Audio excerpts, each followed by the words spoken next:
샬롬 삼국지 5권 12번째. 그러고는 또 조운을 불러 영을 내렸다. 자룡은 군사 3천을 거느리고 네 대로 나누되 한 대는 스스로 거느려 동문 밖에 매복하고 나머지 세 대는 각기 서문, 남문, 북문 밖에 매복게 하시오. 그 전에 할 일은 유황과 염초를 비롯해 불붙기 쉬운 것들을 민가의 지붕에다 재어 놓는 일이요. 조조의 군사들은 성 안에 들어오면 반드시 민가에서 쉴 것이기 때문이요. 마침 내일 해질 무렵부터는 거센 바람이 일 것인즉 그때 동서남세 문에 매복해 있는 군사들로 하여금 불붙은 화살을 성 안으로 쏘아 붙이도록 하시오. 그리하여 성 안에 불길이 크게 일거든 성 밖의 군사들로 하여금 함성을 질러 더욱 위세를 돋구게 하시오. 불에 그을러 함성에 놀란 조조의 군사들은 반드시 조용한 동문을 골라 달아나려 할 것이요. 동문 밖에 매복해 있던 자룡은 그때 군사를 내어 그 뒤를 따르며 조조의 군사들을 죽이다가 날이 밝거든 관장 두 장군과 만나 번성으로 돌아오면 되오. 미방과 유봉도 그 싸움에서 빠지지 않았다. 공명은 마지막으로 그들을 불러 영을 내렸다. 그대들 둘은 이천 군사를 거느리되 반은 붉은 깃발을 지니고 반은 푸른 깃발을 지니게 하여 신야성 밖 30리에 있는 장미파에 가 있도록 하라. 그러다가 조조의 군사가 이르거든 붉은 길을 든 군사들은 왼쪽으로 내닫고 푸른 길을 든 군사들은 오른쪽으로 내달아 조조의 눈을 어지럽게 하라. 조조는 의심이 일어 감히 너희들을 쫓지 못하고 그대로 성에 들 것이다. 그러면 그대들은 군사를 나누어 부근에 숨어 있다가 성 안에 불길이 이는 게 보이거든 뛰쳐나와 쫓기는 조조의 군사들을 뒤따르며 죽인 뒤 백하상류로 가 싸움을 돕도록 하라.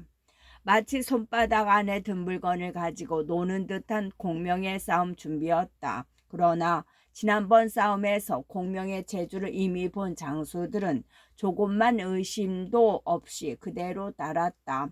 모두 각자 받은 영대로 군사를 이끌고 떠나자 공명은 유비를 사방이 내려다보는 높은 산 위로 오르게 하며 말했다. 이제는 이겼다는 소식이 오기만을 기다리시면 됩니다. 한편 조인과 조홍이 거느린 10만은 전대가 되어 물밀듯 신야로 몰려갔다. 앞에는 허저가 이끄는 3천의 절갑 두른 군사들이 길을 열고 있어서 그들의 기세는 더욱 거칠 것이 없었다. 그날 정오 무렵하여 그들이 장미파에 이르렀을 때였다. 언덕 아래 한때의 군사들이 버려서 있는 게 보였는데 모두 붉고 푸른 깃발을 들고 있었다. 처음 허저는 적군의 수가 그리 많지 않음을 보고 군사들을 호령하여 그대로 밀어붙이려 했다. 그때 유봉과 미방은 군사를 깃발에 따라 나누어 두었다가 서로 자리를 엇바뀌게 했다. 보통의 군사들이라면 멀리서는 잘 알아볼 수 없는 변화였으나 붉고 푸른 길을 든 군사들의 움직임이라 그 변화는 멀리서도 금세 알아볼 수 있었다. 제갈량이 계략에 밝다는 걸 여러 번 들은 적이 있는 허저는 그 갑작스런 변화를 보자 더러 의심이 났다. 제갈량이 무언가 계략을 펼쳐놓은 것처럼 느껴진 까닭이었다. 말 고삐를 당겨 말을 멈춘 뒤 군사들에게 영을 내렸다. 더 나아가지 말라. 앞에 복병이 있는 것 같아. 이곳에 잠시 멈춰 알아보도록 하자. 그러고는 말탄 군사 하나를 골라 나는 듯 달려가 그 일을 조인에게 알리게 했다. 그것은 거짓으로 우리를 혼란케 하려는 군사들일세. 틀림없이 매복은 없으니 되도록 빨리 앞으로 나가게. 나도 군사를 재촉해 곧 뒤따르도록 하겠네. 조인의 대답은 그러했다. 이에 허저는 다시 군사를 재촉해 장미파로 덮쳐갔다. 그러자 앞을 가로막던 적군은 금세 달아나 허저가 숲에 이르렀을 때는 한 사람도 보이지 않았다. 허저는 적군을 찾아 저붓은 뒤에 나가고 싶었으나 그 사이 해는 서쪽으로 기울어 숲을 뒤진 대자 찾아낼 것 같지 않았다. 그리하여 하는 수 없이 그대로 언덕을 넘으려는데 문득 가까운 산 위에서 북소리 피리 소리가 요란했다. 허저는 놀라 소리 나는 곳을 올려다 보았다. 산 꼭대기에 큰 깃발이 하나 꽂혀 있고 그 아래는 일산을 받은 두 사람이 마주 앉아 술을 마시고 있었다. 바로 유비와 제갈공명이었다. 유비로 미루어 제갈량까지 알아본 허저는 크게 성이 났다. 너무도 자신을 얕보는 것 같은 유비와 공명의 태도에 무장 특유의 자존심을 상한 것이었다. 허저는 곧 길을 찾아 산 위로 군사를 몰아갔다. 그러나 산 위에서 통나무가 구르고 바위가 쏟아지는 바람에 도저히 오를 수가 없었다. 거기다가 또 산 뒤편에서 크게 함성이 일어 허저는 하는 수 없이 오르기를 그만두었다. 그 사이 날은 저물어 어느새 어둠이 깔리기 시작했다. 뒤이어 군사들을 이끌고 그곳에 이른 조인이 허저에게 말했다. 저기 이렇게 나와 있으니 신야성은 지키는 군사가 없을 것이오. 오늘 밤은 신야성을 빼서 군사를 쉬게 한 뒤 날이 밝기를 기다려 유비를 사로잡도록 합시다. 허저도 그 말을 옳게 여겨 그들은 곧장 신야성으로 향했다. 조조의 군사들이 성 아래 이르러 보니 내 성문이 활짝 열려 있었다. 혹시 복병이 있을지 모른다는 의심을 하면서도 조조의 군사들은 세력만 믿고 성 안으로 뛰어들었다. 그러나 신통하게도 화살 하나 날아오지 않았을 뿐만 아니라 성 안에는 백성들 하나 남아있지 않았다. 그야말로 텅텅 빈 성이었다. 이것은 틀림없이 세력이 외롭고 계책이 궁한 유비가 백성들을 모두 데리고 달아나 버린 때문일 것이요. 우리는 잠시 이 성을 비로 하룻밤 군사들을 쉬게 하였다가 내일 날이 밝거든 적을 뒤쫓도록 합시다. 성을 둘러본 조인이 그렇게 결정을 내렸다. 이때 조조의 군사들은 모두 지치고 굶주려 있었다. 변변한 싸움 한 번 없었지만 하루 종일 이곳저곳에서 나타난 유비의 군사들 때문에 쉬기는커녕 끼니조차 제대로 끓여 먹지 못한 탓이었다. 조인이 그 같은 결정이 전해지자 장졸들은 조아라 흩어져 쉴방을 찾고 밥을 짓기 시작했다. 조인과 조홍도 전에 현청이었던 곳에 자리를 잡고 필요한 몸과 마음을 함께 쉬게 했다. 밤이 되자 일기 시작한 바람은 조경을 지나면서 몹시 거세졌다. 제갈량이 전날 이미 말한 대로였다. 그러나 별 걱정 없이 쉬고 있던 조인에게 군사 하나가 달려와 급하게 알렸다. 큰일 났습니다. 성 안에 불이 났습니다. 그래도 조인은 일이 급한 걸 알지 못했다. 오히려 그 군사의 호들갑을 나무라듯 말했다. 이것은 우리 군사들이 밥을 짓다가 잘못하여 난 불일 것이다.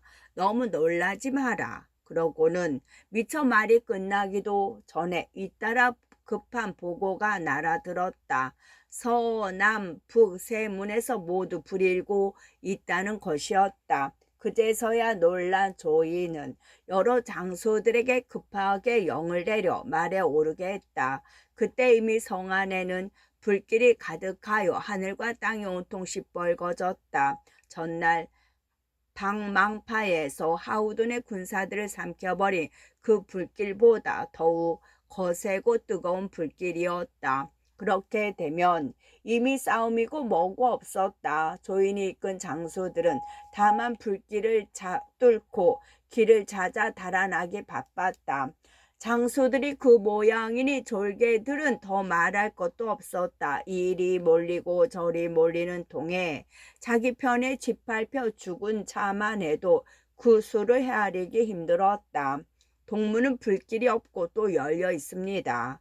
누군가가 조인에게 그렇게 알려주었다. 조인은 급하게 동문 쪽으로 말을 몰았다. 과연 들은 대로 동문은 활짝 열려 있었다. 조인은 그리로 뒤따르는 장졸들과 더불어 범의 아가리같이 느껴지는 성을 빠져나갔다. 그런데 실은 그게 바로 범의 아가리로 뛰어든 격이었다.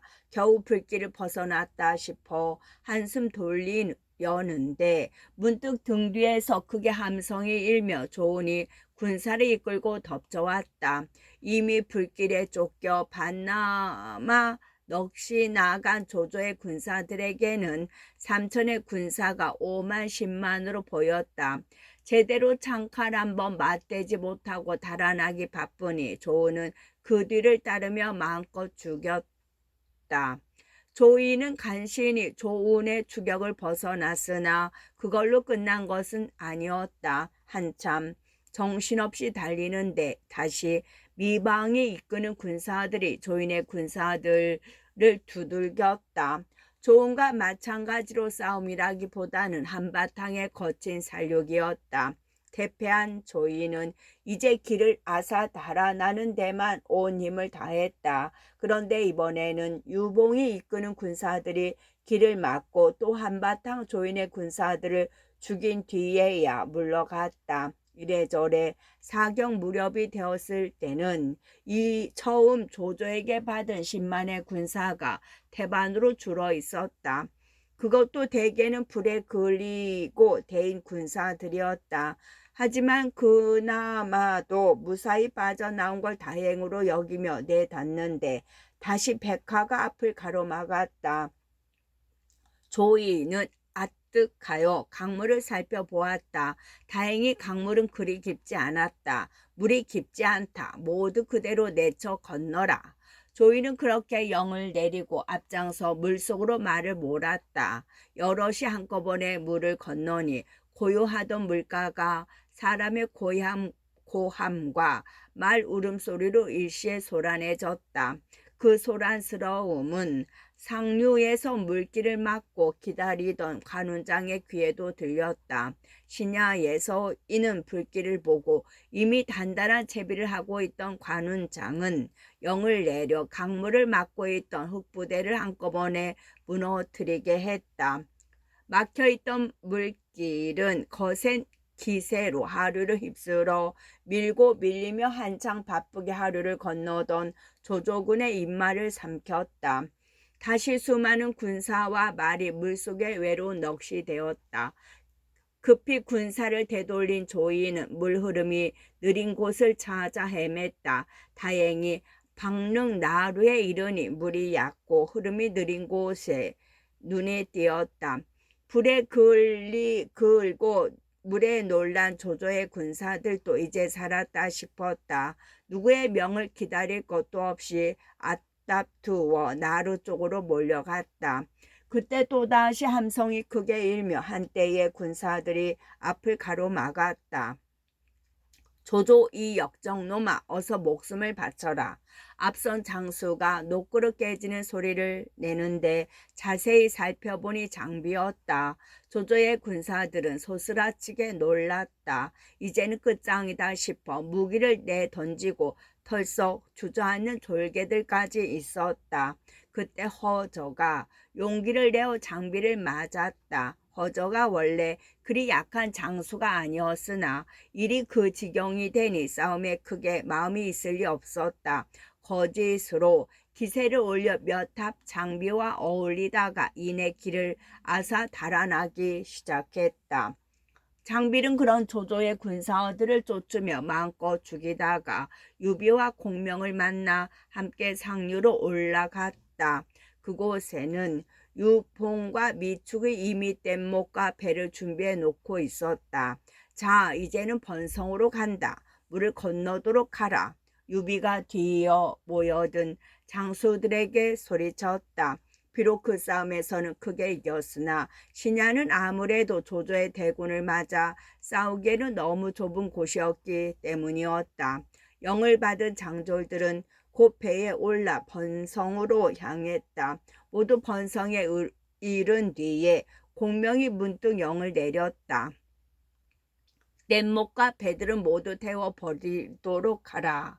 비장한 방어의 결의가 섞인 영이었다. 그런데 여기서 한번 살펴보고 싶은 것은 2번이나 조조의 대군을 깨뜨린 공명의 병법이다. 어느 정도의 과장과 미화를 감안한다 하더라도 분명한 것은 그 병법의 요체가 지리에 의지하고 있는 점이었다. 공명은 지형뿐만 아니라 그 지역의 풍토에까지 정통해 있었음에 분명하다. 바람이 일 것까지 예측하는 것은 반드시 어떤 신비한 예견 능력으로 볼 필요는 없는 것이, 특별한 경우에는 어떤 지역에서 어떤 바람이 언제쯤 인다는 것쯤은 세밀한 관찰만으로도 충분히 알 수 있기 때문이다. 유비가 이미 근거를 번성으로 옮겼다는 말을 듣자 조이는 얼마 안 되는 나머지 군사를 수습해 신야에 진을 쳤다. 그리고 아우 조홍을 조조에게 보내 그간에 있었던 일을 낱낱이 알렸다. 제갈량, 그 촌놈이 어찌 감히 이럴 수 있단 말이냐. 성난 조조는 그렇게 이를 갈며 3군을 재촉해 신야로 갔다. 들과 들을 뒤덮는 대군의 깃발이었다. 신야에 이르러서도 조조의 서두름은 마찬가지였다. 한편으로는 군사를 풀어 가까운 산을 뒤지게 하고, 다른 한편으로는 백화를 메워 대군이 건널 수 있게 했다. 누구의 명이라 거스르겠는가? 곧 산을 뒤진 군사들은 유비가 등 뒤에 숨겨둔 군사가 없음을 알려왔고, 백화로 나간 군사들은 강물을 메워 대구를 건너게 할 준비가 다 됐음을 알려왔다. 조조는 대군을 8길로 나누어 일제히 번성으로 밀고 갔다. 그 서두르는 기세를 말리듯 유엽이 가만히 조조를 찾아보고 말했다. 승상께서 이곳 양양에 오신 것은 이번이 처음이니 먼저 백성들의 관심부터 사야 할 것입니다. 그런데 유비는 지금 신야의 백성들 모두 이끌고 번성으로 들어갔습니다. 만약 우리가 급히 군사를 내어 번성을 치게 되면 두 현의 백성들을 가루로 만들어 흩을 꼴이니 민심을 얻는 길이 못 됩니다. 먼저 사람을 보내 유비에게 항복하도록 권해보시지요. 설령 유비가 항복하지 않더라도 승상께서 백성들 어여삐 여기시는 마음은 알릴 수 있을 것입니다. 또 만약 유비가 항복해 온다면 형주의 땅을 싸우지 않고도 평정할 수 있게 되니 더욱 좋은 일이 아니겠습니까? 성난 중에도 들어보니 옳은 말이었다. 이에 조조는 그 말을 따르기로 하고 물었다. 그렇다면 누구를 보내야겠소? 서서는 유비와 친분이 몹시 붙었습니다. 지금 우리 군중에 있는데 한번 보내보는 게 어떻겠습니까? 유엽이 얼른 대답했다. 조조가 가만히 고개를 가로저었다. 그를 보냈다가 다시 돌아오지 않을까 두렵소. 만약 서서가 돌아오지 않는다면 세상 사람들로부터 비웃음을 살 것입니다. 승상께서는 걱정하실 거 없습니다. 세상의 이목에 얽매여 있는 선비를 잘 아는 유엽이 조조를 안심시켰다. 그제서야 조조도 의심을 거두고 서서를 불러들이게 했다. 나는 원래 번성을 짓밟아 뭉개버리려 했으나 그 안에는 죄 없는 백성들이 가엾어서 공을 불렀소.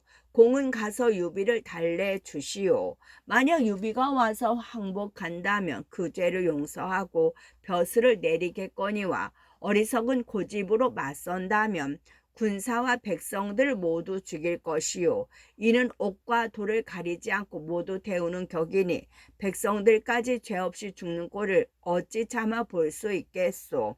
공의 충의는 내가 이미 아는 바라. 특히 공을 보내니 바라건대 공은 이 뜻을 저버리지 마시오.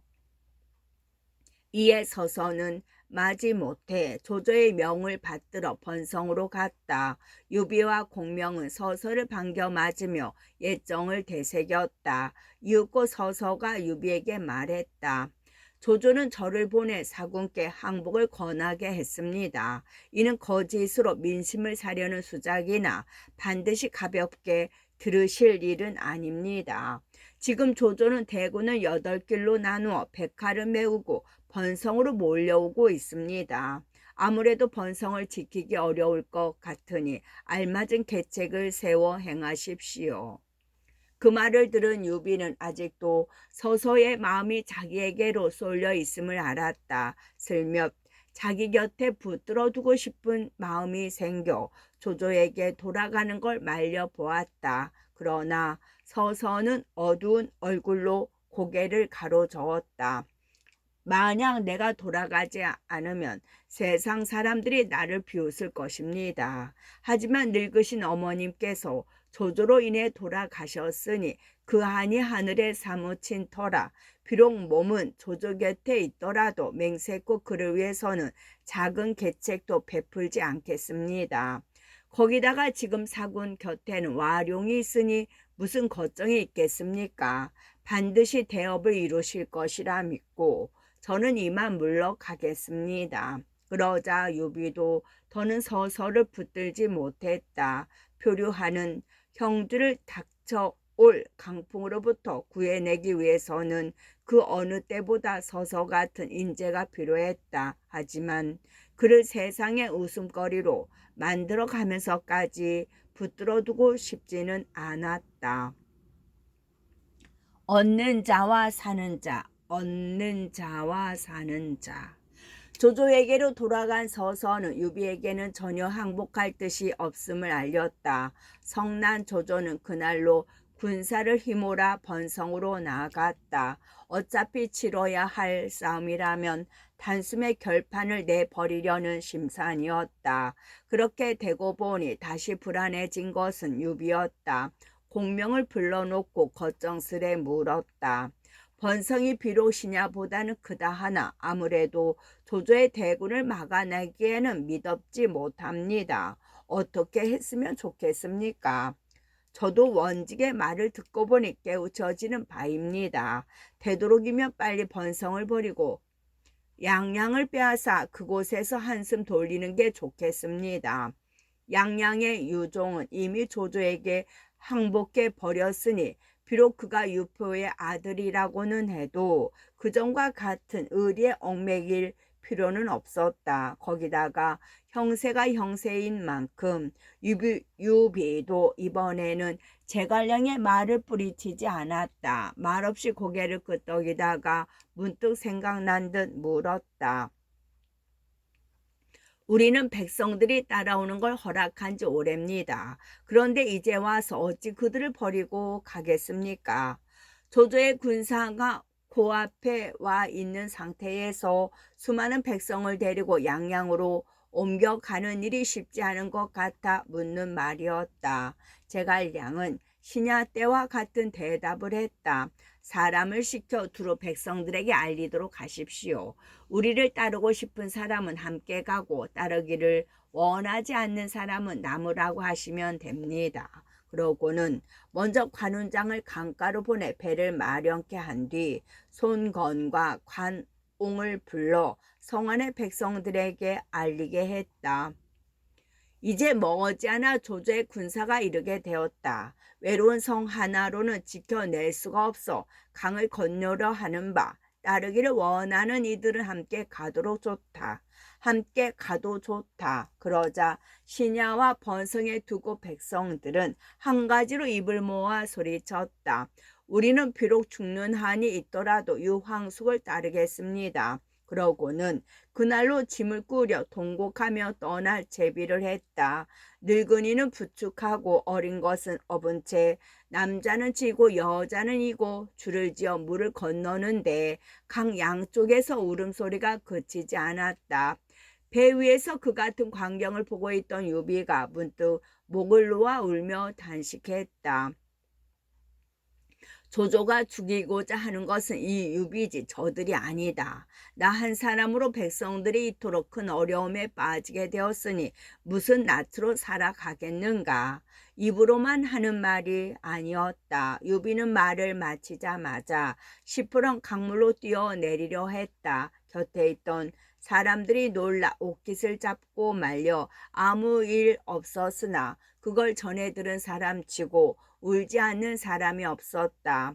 어떻게 생각하면 유비의 그 같은 행동은 지나치게 과장적이거나 촉한 정통론자들이 꾸며낸 이야기로 들릴지 모른다. 그러나 유비가 떨어져 있던 처지로 미루어 보면 반드시 그렇게만 볼 것은 없다. 그때 유비의 나이는 이미 48, 50주를 눈앞에 두고 있었다. 24세, 나이로 탁군에서 몸을 일으킨 지 20여 년, 함께 일어난 이들 가운데서 조조처럼 살아남은 이는 물론 이미 죽은 이 중에서조차도 그처럼 빛 없고 불운한 세월을 보낸 이도 드물었다. 손견, 원술, 여포, 공손찬, 비록 패망하여 죽었을지라도 그들은 한결같이 전하의 일각을 차지하고 한 시대를 화려하게 주름 잡다가 사라졌다.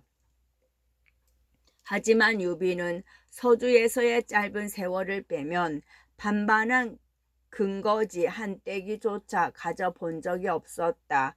객장 아니면 막빈이란 이름으로 남의 더부살이나 하다가 주인이 패망하여 죽으면 다시 전하를 떠돌며 속절없는 세월만 허비해 왔다. 물론 제갈 공명을 얻었을 때는 새로운 희망과 야심으로 불타오르기도 했다. 하지만 아무래도 그들의 만남은 너무 늦어 보였고 잃지 않은 이상도 현실도 바꾸기에는 너무 낡아 보였다.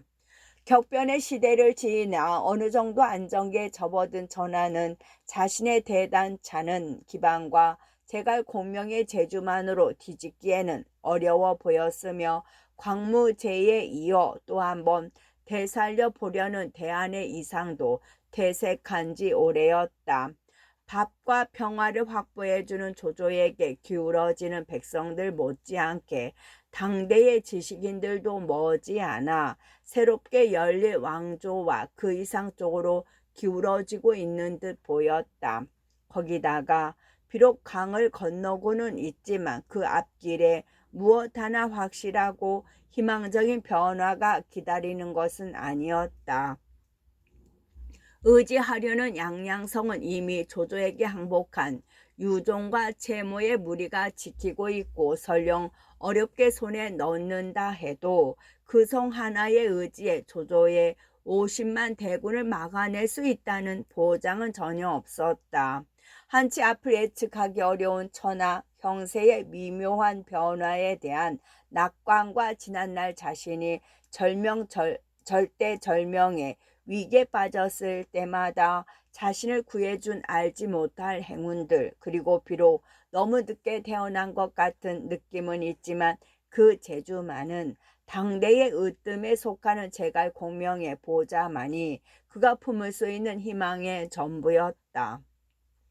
그런 유비가 도련한 비감에 빠져 죽음을 생각했다 한들 이상할 게 무엇이겠는가. 더구나 잘못되면 함께 조조에게 죽음을 당하게 될 줄 알면서도 자신을 따라오는 백성들이 준 감격은 죽음조차 가볍게 여기게 만드는 어떤 정신적인 절정감까지 주었을 것이다. 그럭저럭 유비가 탄 배는 강을 건너 남쪽 언덕에 이르렀다. 유비는 눈물을 씻으며 강 건너편을 돌아보았다. 아직 강을 건너오지 못한 백성들이 남쪽을 바라보며 구슬피 울고 있었다.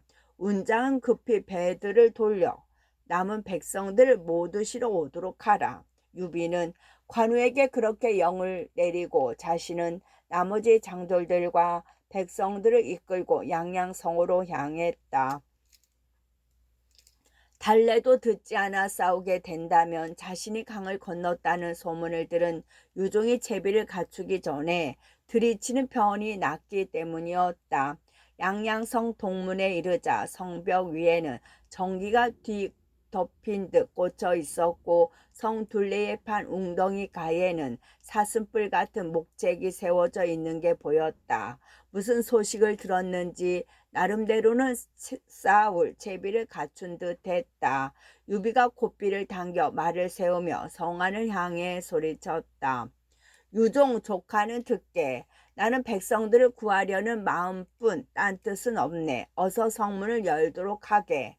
유종은 유비가 고함치는 소리를 들었으나 두려워서 나오지 않았다. 대신 채모와 장윤이 성벽 위로 나와 마치 적을 맞이하듯 군사들을 호령해 유비에게 활을 쏘아 붙이게 했다. 그 같은 광명을 보자 유비를 믿고 따라왔던 번성, 신야 두 곳의 백성들은 눈앞이 캄캄했다. 모두 양양성의 성벽 위를 바라보며 구슬피 울었다. 그때 성 안에서 한 장수가 수백 명을 이끌고 성명 위로 달려 나오더니 크게 소리내어 채모와 장윤을 꾸짖었다.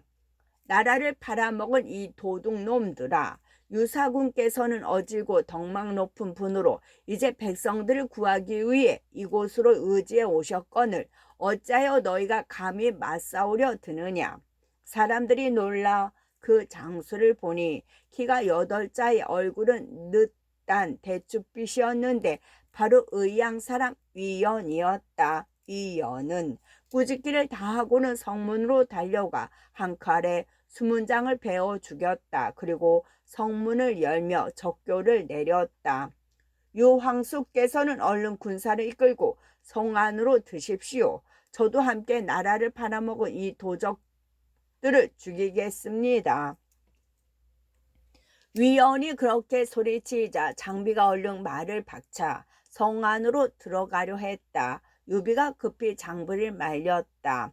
가볍게 내닫지 마라. 백성들을 놀라게 해서는 아니 된다. 그 사이에도 유연은 거듭 유비에게 군마를 이끌고 성으로 들라고 소리쳐 권했다.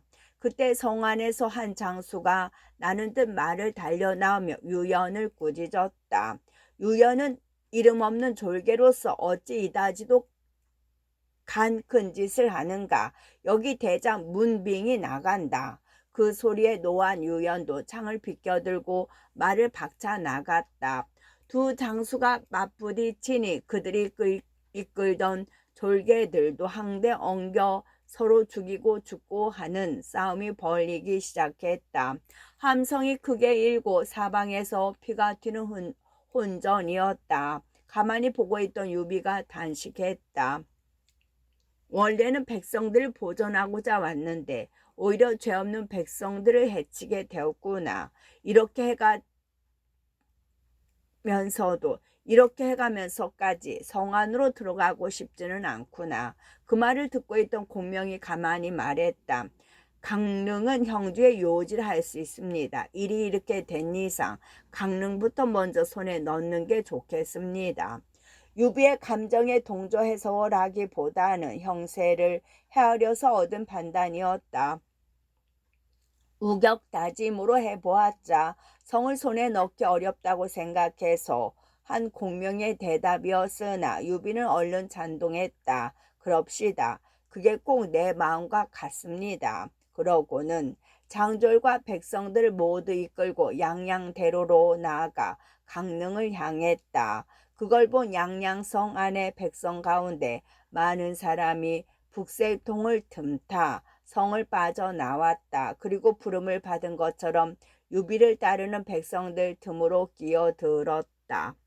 유비의 사람 끄는 힘이 되게 그와 같았다. 그러는 가운데도 유연은 문빙과 싸움을 그치지 않았다. 사시부터 미시까지 싸워도 판가름이 나지 않았으나 유연이 끌던 졸개들이 모두 흩어져 버리니 유연도 싸울 마음이 없었다. 슬며t 말을 돌려 문빙에게서 몸을 뺀 뒤 유비를 찾아 나섰다.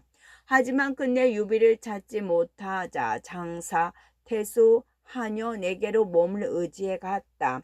그런데 여기서 알 수 없는 것은 정사에서는 전혀 찾을 수 없는 유연의 이야기를 이렇게 꾸며놓은 연희 작자의 의도였다. 뒷날 있을 유연의 배신을 좀 더 설득력 있게 하기 위해 출신부터 주인을 배반하고 유비에게 온 것으로 꾸몄으리라 짐작되기는 하나 그 때문에 생긴 유비 쪽의 무리가 지나치기 때문이다.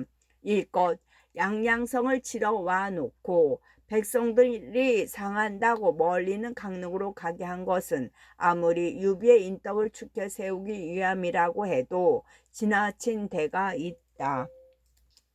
어쨌든 그때 유비를 따르는 것은 군사들을 빼고도 백성 10만의 크고 작은 수레가 천량이었다. 그것도 걸머지고 등에 업은 늙은이와 어린아이까지 더하면 백성들의 머리수는 훨씬 늘어났을 것이다. 강릉으로 가는 길가에는 새로 쓴 지 얼마 안 되는 유표의 묘가 있었다. 그 앞을 지나게 된 유비는 여러 장수들과 더불어 유표의 묘 앞에 엎드려 절하면서 곡했다. 욕된 아우 유비는 덕이 모자란 데다 재주까지 없어 형님께서 당부하신 바를 저버리게 되었습니다. 죄는 오직 제 한 몸에 있고 백성들은 아무것도 걸린 게 없으니 형님의 영령이 계시다며 아무쪼록 이 가엾은 형주 백성들을 구해 주십시오. 그같이 비는 유비의 목소리가 어찌나 슬프고 절실한지 군사들이건 백성들이건 듣고 울지 않는 이가 없었다. 그때 갑자기 살피러 나갔던 군사가 나는 듯 말을 달려와 급하게 알렸다. 조조의 대군은 이빈 번성으로 들어왔다고 합니다. 조조는 사람을 풀어 뗏목과 배를 끌어오고 그날로 강을 건너 우리를 뒤쫓고 있습니다. 그러자 여러 장수들이 입을 모아 유비에게 권했다. 강릉은 요지라 조조에 맞서 지킬 수 있는 성입니다. 그런데 지금 우리들은 수많은 백성들을 데리고 가는 바람에 하루 10여리를 가기도 바쁩니다. 이렇게 느릿느릿 가서 언제 강릉에 이르겠습니까? 그리고 만약 도중에 조조의 군사가 뒤쫓아오기라도 하면 무슨 수로 막아내시겠습니까? 아무래도 잠시 백성들을 버려두고 우리만 먼저 가서 강릉을 지킬 방책을 세우는 게 낫겠습니다. 사정으로 봐서는 두말할 것 없이 옳은 말이었으나 유비는 차마 따르지 못했다. 오히려 장수들을 달래듯 눈물을 글썽이며 말했다. 무릇 큰일을 하려는 이는 반드시 사람을 그 바탕으로 삼아야 하는 법이오. 이제 그 바탕 되는 사람이 내게로 몰려오는데 어찌 버리고 갈 수 있겠소. 유비의 처세훈이라 할까. 끝.